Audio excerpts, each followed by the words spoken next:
Bonjour. Bonjour monsieur. Une question d'abord, comment répondre efficacement face aux propos parfois choquants sur les réseaux sociaux, sur des correspondances électroniques? Existe-t-il une réponse efficace contre de tels propos? Oui, notre législateur a tout mis en place depuis bien longtemps. On a une très vieille loi qui correspond réellement à toutes les situations et qui nous permet véritablement d'agir et de mettre en place une réponse efficace. Là, c'est sur Internet, mais existe-t-il la même chose pour des contenus d'articles de presse, presse écrite ou non? Exactement. C'est d'ailleurs de là qu'est née la fameuse loi, puisque l'idée du législateur était de permettre de tout dire en France, mais que quand on dépassait des bornes, on devait être rattrapé et on devait devenir punissable. Donc le législateur a mis un outil extrêmement pratique, extrêmement efficace. Il faut juste savoir l'utiliser convenablement. Et concrètement, en cas d'atteinte, en cas de diffamation, comment agir?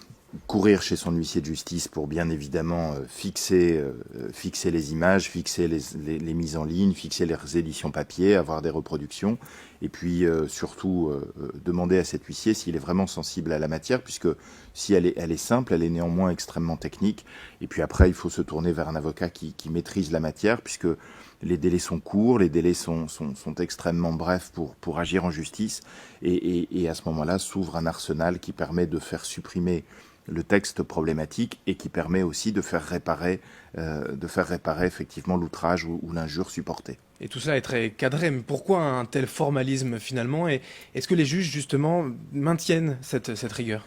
Oui, on a effectivement le principe qui est de dire, voilà, en France, vous pouvez tout dire, nous sommes dans une démocratie très ouverte, mais attention, si vous dépassez les bornes, la justice pourra vous rattraper et vous pourrez être effectivement condamné. Donc, avec l'apparition des Facebook, des nouveaux médias et de ce genre de choses, la loi a vocation aussi à s'appliquer et à protéger votre réputation, votre notoriété. Seules les diffamations ou injures sont poursuivables? Non, mon Dieu, il y a effectivement d'autres comportements, comme l'atteinte à la présomption d'innocence, comme effectivement des propos sur la sexualité, sur l'homophobie, qui peuvent être aussi rattrapés par la loi et être punis, et remettre effectivement les gens dans leur situation d'honneur.